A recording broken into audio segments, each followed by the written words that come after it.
The first time that I discovered this place, I was visiting my family in New Jersey, and I was driving home down a road that I really love going down. It's full of trees and there's nothing but farmland, and it makes me feel good.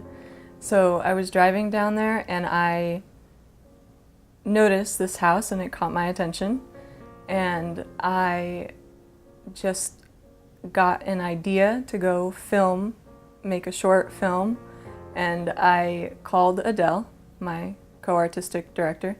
She was in New York at that time, and I said, can you come down here and we're gonna make a project. That was the initial prompt to go visit the house. Down, Dolly. You are a light, you are a shed upon which I bred, and I hung all I had for you, and still I feel it may have not been enough. I asked my mom to costume us. She has a thrift store, so she used just some vintage pieces of hers. The first thing that we saw walking up the long driveway was the porch, which really stood out just because of the way that nature has overgrown the doors and sort of added its own fixture. And so we decided to use that as the main base of the piece, and we started rolling. And we improvised a few different scenes together. And then we explored the barn. Inside of the small barn, I was really afraid at first because it's got this haunted feeling, and there was some sort of energy, some sort of wind passing through, you know, that kind of thing. And so what I kept repeating to myself was, I'm okay, there's nothing to be afraid of, it's not, you know, nothing can hurt me right now.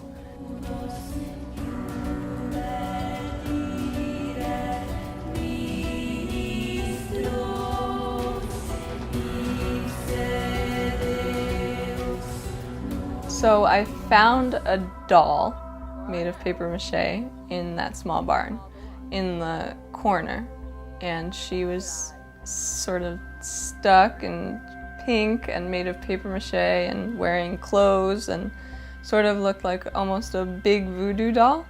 And it reminded me of a dream that I had when I was living on Opal Street in Oakland.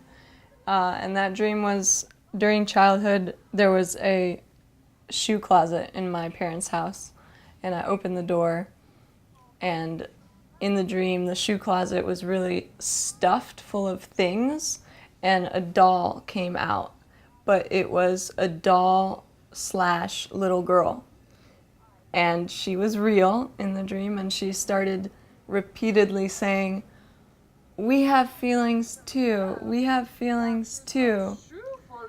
And so I was really scared in the dream, and I asked her where her parents were, where Guardian was, and then I woke up out of the dream. And that's what the doll reminded me of in the barn. So I chose to take the doll, and I found a chair in there, and I chose to sit her down in the chair and give her a room with a view, like Virginia Woolf says, because it was sort of marrying my dream world with reality and a symbol of overcoming that fear. All those times I thought I was hurt. Well, I was, you know.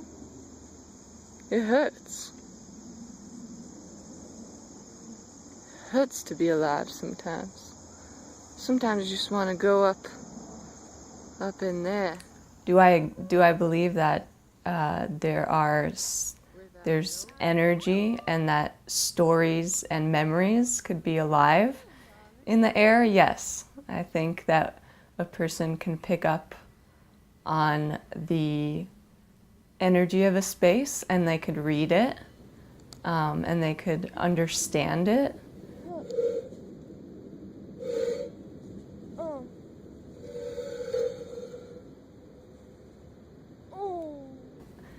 Going back to the house in the summer has really opened my curiosity towards is how I received that information, and then I followed up with it and sort of connected a lot of dots and have been guided by just listening to my heart, the thoughts that keep coming up and ideas that lead me from one clue to the next clue and keep opening doors. So what I found out is that Marian Lambertson Smith is the last descendant of the entire family, and she passed away when she was 91 years old. The house is 200 years old. There's a moment in time where she talked to Bill O'Connell, who is also a farmer, has a huge land called Cheesequake Farms, and he was going to buy the house from Marian and take care of it as a farm. And somewhere in that time, that didn't happen. It didn't get put into a farm bank, it didn't get preserved, and the state and the county own it now. And so it's in a program called the Green Acres Program, which is considered open space, but it's threatened by contracts and other possibilities, such as a golf course coming in. I'm just so happy to see that the trees are still here. I love you, land.